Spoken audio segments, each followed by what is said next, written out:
Ito ang latest trendy. Viral at trending ngayon sa mundo ng social media ang di umano'y balitang pagkakaling ni Jillian Ward kay Chavit Singson. Ano kaya ang naging reaksyon nila dito? Tila may bagong apple of the eye na naman ang politiko at dating gobernador ng Ilocos Sur na si Manong Chavit Singson. Kilala nga ang nasabing politiko bilang matinik sa cheeks na hindi rin naman niya itinatago at proud siyang aminin na lapitin siya, lalo na ng mga mas nakababata sa kanya. Ito ang mainit na balitang pinuputakti ngayon ng samot-saring komento mula sa marami sa ating mga kababayang Pilipino. At marami nga sa kanila ngayon ang hindi napigilan ang kanilang sarili na maglabas ng kanilang hinaing at komento sa mundo ng social media. Pero bago ang lahat mga ka-trendy, kung hindi pa kayo nakasubscribe sa aking channel, please click subscribe and hit the notification bell para lagi kang updated sa latest trending na balitang i-upload namin. At yun na nga, viral at trending ngayon sa mundo ng social media ang di umano'y balitang may ilang mga celebrities na rin ang naling sa pangalan ng dating gobernador ng Ilocos Sur na walang iba kundi si Chavit Singson. Pero may iba na namang batang celebrity ang pilit na idinidikit sa kanya. Ang young female celebrity na ito ay walang iba kundi ang dating child actress at kapuso talent na si Jillian Ward. Matagal na ring pinag-uusapan ang tungkol sa pagkakaroon di umano ng relasyon ng batang aktres sa politiko. Unang nabalita ang pagkakaroon ni Jillian Ward di umano ng sugar daddy noong isang taon pa at hindi nakaligtas sa issue na ito ang dating gobernador na si Chavit Singson. Mariin namang itinanggi ng young actress ang akusasyon laban sa kanya at sa sinasabing sugar daddy. Nasabing mayroong mayamang tao ang nagbigay ng kanyang mga luho dahil nakita itong nagmamay-ari ng mamahaling sasakyan na puna nga rin ang pagkakaroon niya ng marangyang pamumuhay, lalo na ang engranding 18th birthday niya nitong isang taon. Kiit naman ni Jillian na deserve niya ang magkaroon ng mga bagay na mayroon siya ngayon dahil matagal na rin siyang nag-aartista at nagtatrabaho. Hindi kasi maalis sa isip ng mga netizens na sobrang mahal ng nagastos si Jillian para sa kanyang debut na ginawa sa Cove, Manila sa Okada na may temang galaxy o celestial galaxy themed naman na ball gown ang ginawa ng designer na si Mac Tumang para kay Jillian na nagkaroon ng grand entrance sa venue. Sinasabing nasa 51 million pesos ang nagastos sa pagbubuo ng debut ni Jillian. Kaya naman, wala raw duda na mayroong ibang tao ang gumastos para rito. Star-studded din ang mga imbitado sa party at present ang mga taong nakasama at nakatrabaho niya mula noon hanggang ngayon.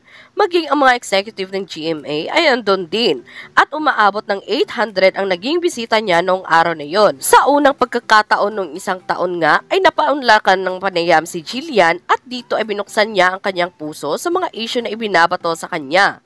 Anya, I think naman, somehow na lahat po na meron ako is deserved ko through my hard work. I just hope na wag silang masyadong maniwala sa mga fake news. Sinabi rin na kahit noong hindi pa siya 18, marami nang nilalabas na maling balita tungkol sa kanya at masakit para sa kanya na maparatangan ng maling gawain. Ganyan na po sila ever since, parang underage pa lang ako, ang dami ng misconception about me. I think medyo unfair po siya kasi sana nakikita nila na nakadayapper pa lang ako, nag-work na ako sa mga commercial. Hindi pa po ako nakakapagbasa, nag-work na ako. Naikwento rin niya na minsan na niyang naramdaman na mali ang pagkakabuo sa kanya dahil naisip ng nanay niya na ipalaglag siya. Kaya naman ngayon ay pinapakita niyang tama ang desisyon nito na buhayin siya. Syempre mas grateful ako sa buhay ngayon. Kaya gusto ko rin pong i-prove kay mama na hindi naging mali ang desisyon niya. Well, of course, younger pa siya, noon takot siya. Pero gusto niyang i-prove sa kanya na dati yon. Yun yung past, gusto kong ipakita sa kanya na you made the right choice and there's nothing to fear anymore. Kasi nandito na kami. Dahil dito, nagsusumikap si Jillian na mabigyan ng magandang buhay ang kanyang ina bilang sukli sa lahat ng mga paghihirap nito noon. Bukod din naman kasi sa pagiging artista, naging negosyante na rin si Jillian kahit nung bata pa lang. Binuksan niya noong 2019 ang kauna-unahang branch ng milk tea shop ng Wonder Tea Philippines sa Guagua, Pampanga at nadadagdagan na ng branches sa iba't ibang lugar. Taong 2020 naman ang mag-invest sa sarili nilang bahay, si Jillian kumuha siya ng 3-story house sa Pampanga dahil ang kanyang ama ay naninirahan pa sa probinsya noon. Ang bahay na ito ay maliwanag at napakalawak. May 3 rin itong nagkakahilwalay na silid.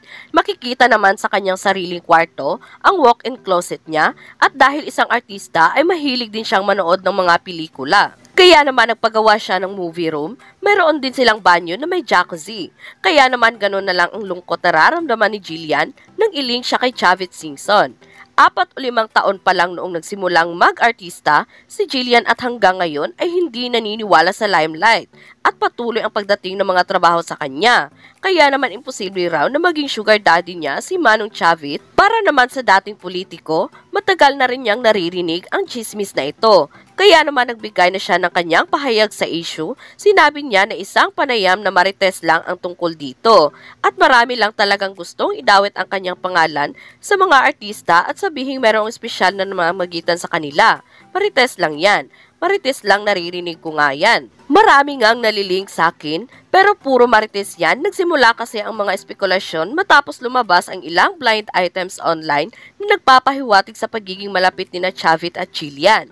Ang ibang mga netizens naman na nakakaalam sa intrigang ito ay kaagad na pinaniniwalaan ng kwento at sinabing naging close nga raw ang dalawa sa isa't isa. Pero inamin naman ni Chavit na naghahanap nga siya ng romantic partner at gusto niya ang isang taong mag-aalaga para makasama niya. Talagang naghahanap ako ngayon ng pwedeng mapakasalan para may mag-aalaga naman sa akin. Kahit na sino, basta maganda ang puso, matagal na ring usapin ang tungkol sa pagkakaroon ng iba't ibang mga partner si Chavit para nga sa kanya, it's not me, it's them. Kung bakit nauuwi sa hiwalayan ang mga relasyon na pinasok niya, definitely, hindi ko sila hihiwalayan kung wala silang kasalanan.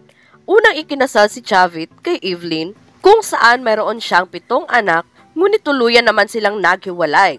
Sumunod ay nagkaroon siya ng relasyon kay Rachel Chongson na naging common law wife niya sa loob ng 17 years. Ito ang sinasabing pagka-controversial na pagsasama nila. Kinasuhan kasi ni Rachel ni si Chavit dahil sa physical abuse na ranasan niya noong 2009 matapos na mahuling kasama ang boyfriend dito. Subalit matagal naman raw silang hiwalay dahil nahuli naman ni Rachel si Chavit na may ibang babae. Ang pangatlo namang nakarelasyon ng dating gobernador ay si Josephine Pintor na ipinakilala niya noong 2012. Nakikilala niya umano si Josephine noong ito ay 14 years old lamang. Naghiwalay din sila dahil sa pagkakalulong naman nito sa pagbabawal na gamot. Kaya naman nang lumabas nga ang balitang ito, ay umani agad ng samot-saring komento mula sa marami sa ating mga kababayang Pilipino. At marami nga sa kanila ngayon ang hindi napigilan ang kanilang hinaing at komento sa mundo ng social media. And they posted, quoted, "Irespeto dapat kung anong gusto nila sa buhay nila. Huwag mainggit, pareha silang mayaman.